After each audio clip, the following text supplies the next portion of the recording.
Hello viewers, welcome to my channel Mohor সাথে রান্নাবান্না। আশা করি সকলে ভালো আছেন। আজকের রেসিপি আম চিংড়ির ফ্রাইড রাইস। রোজকার ওই একঘেয়ে মেনু থেকে সরে একটু আলাদা কিছু ট্রাই করতে চাইলে ফ্রিজের বেঁচে যাওয়া ভাত দিয়ে অতি সহজেই বানাতে পারবেন। এই ধরনের ওয়ান পট মিল রেসিপিতে কোনো রকম ডাল সবজি কিছু লাগে না, তাই যারা মেস বা হোস্টেলে থাকেন নিজেকেই একা রান্না করে নিতে হয়, তারাও কম ঝামেলায় এই রান্নাটি করতে পারবেন।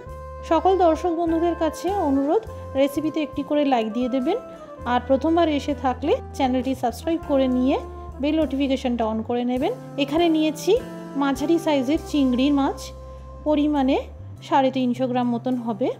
সামান্য লবণ আর হলুদ মাখিয়ে রেখে দিলাম।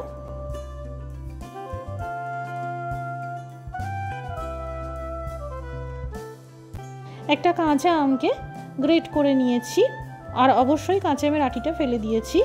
এইভাবে কাঁচা আম গ্রেট করে নিলে ফ্রাইড রাইসটা খেতে ভালো লাগবে। দিয়ে দিলাম রান্নার তেল।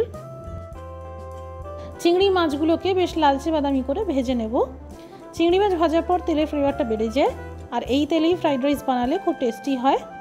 চিংড়ি মাছগুলো ভাজা হয়ে গেল, এবার প্লেটে তুলে নিলাম।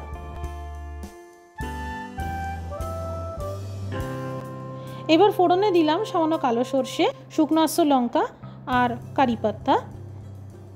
আঁচটা এই সময় কম রাখতে হবে। এই রান্নায় ফোড়ন কোনো মতেই পুড়ে গেলে চলবে না।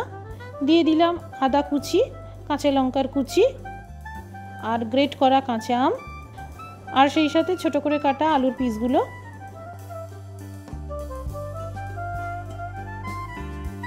এখানে আমি একটা বড় সাইজের কাঁচা আলুকে ছোট ছোট করে কেটে নিয়েছি, যাতে খুব তাড়াতাড়ি ভাজতে ভাজতেই সিদ্ধ হয়ে যায়। এবার আঁচটা কমিয়ে দিয়ে ঢাকা চাপা দিয়ে দিলাম, যাতে আলুগুলো সিদ্ধ হয়ে যায়। দিয়ে দিলাম কাঁচা চিনেবাদাম আর লবণ। আবারও ভাজতে থাকবো। এবার দিয়ে দিলাম হাফ কাপ কোরানো নারকেল। ভালো করে সব কিছু ভেজে নিতে হবে। সব কিছু যখন ভালো করে ভাজা হয়ে যাবে, দিয়ে দিতে হবে এই সাদা ভাত। ভেজে রাখা চিংড়ি মাছগুলো দিয়ে দিলাম।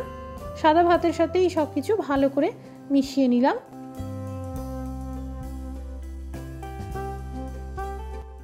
দিয়ে দিলাম 1 চামচ চিনি।